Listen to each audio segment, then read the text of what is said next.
Okay, everybody, welcome to our last screencast, screencast 5, on how to create the section view drawing of your model. Okay, switching to Fusion. So the first thing you want to do, if you haven't, is to open up your assembly of your Edgelit sign, which I have right here. And we are going to make a drawing, so we are going to go to the drawing workspace in a moment, which you've used before. But before we do that, since we're talking about section views, I just want to point out a really useful tool in this workspace when you're designing, and that is under the Inspect menu, there's a sectional analysis. And this is a way to get a cutaway view while you're modeling, which can be really helpful if you're trying to see inside of your model or see how things line up. It's almost like X-ray vision. So if you just simply choose the tool, and what it's going to do is it's going to slice this thing in half in a plane, and we have to initially choose what plane, right? So maybe if I wanted to, I'm going to choose this edge plane actually here to start off with, right? And there you can see that plane, and I have an arrow handle, which I can push through the model, and you can see as I push that plane, even though the plane doesn't look as big as the model, it's infinite in size, so it'll just cut through everything. And now you can see inside your model. You can see here's where the screws are mounted. And this can be really useful when you have something complex. I'll press cancel, and I'll do it one more time here with a different plane. We'll do sectional analysis, and I'll choose this front piece. And likewise, you can see I'll push through the middle. And now we can kind of see that whole internal structure, which we couldn't before, which could be very valuable. Okay, but that's for modeling. Let's go ahead and talk about cross sections for drawings. Now you got to keep in mind that people that design things rarely are the people, at least in the workplace, are not the same people that make them, right? And drawings are what they get.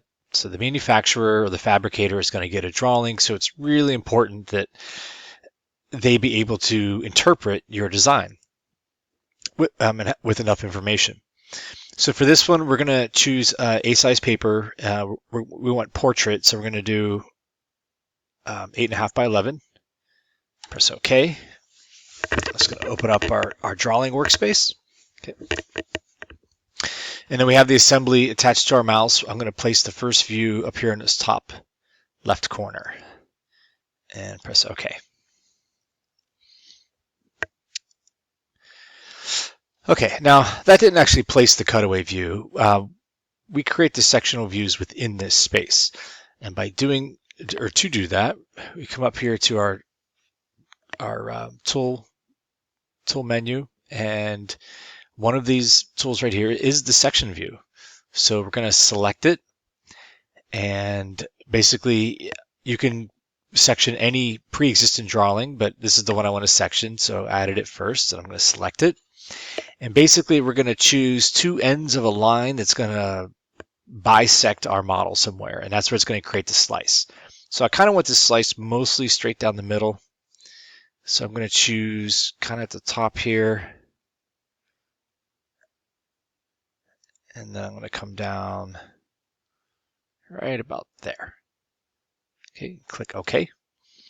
And you can see this is going to be considered section A, and you can see by those leader lines where the slice is, and then attached to my mouse, you can actually see the model sliced, okay, along that plane.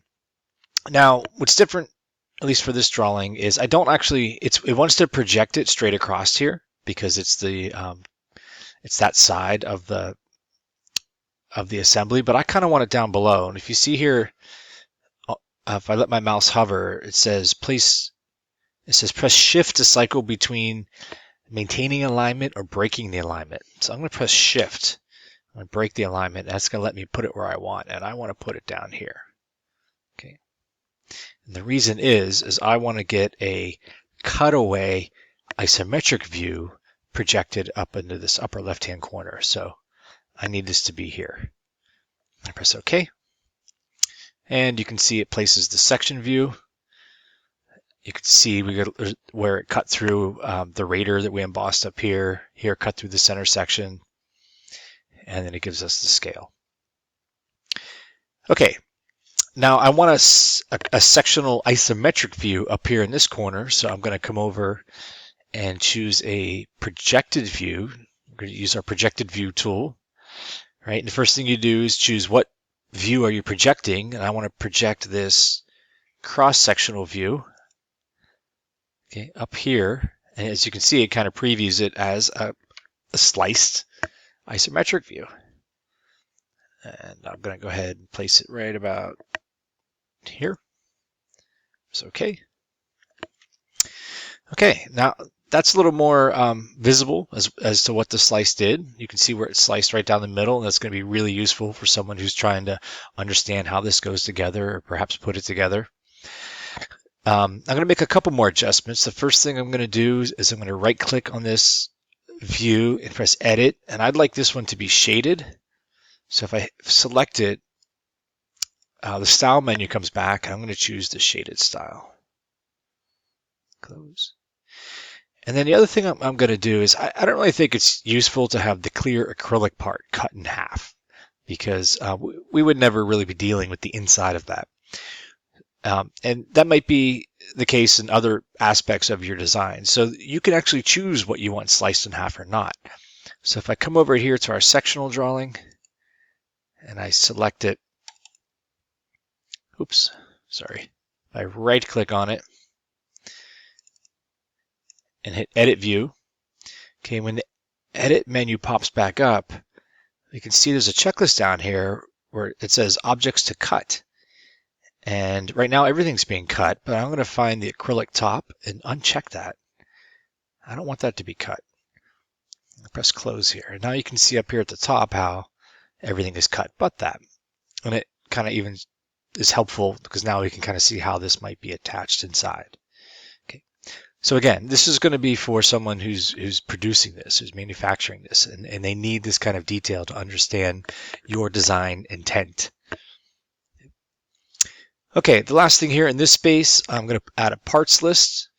So I'm going to come up here to the table button. You can see there's a table attached to my mouse. So I'm going to put it down here in this corner. Okay, it's got more information than we need, so we'll double click it. You can edit it, and I'm going to uncheck the description. I don't think we need that. We're going to keep the rest, the item number, quantity, the part number. This is all generated by the titles of the pieces in the assembly, and then the material. Although these materials aren't quite right, so I might have to go fix that later. Maybe I'll just check the material off. Close. Okay, and we can see by adding that parts list, it did add our bubbles. So they may not be where we want them, so I may just adjust them a little bit, especially number 6 here. It's not even on the page. So that's not good.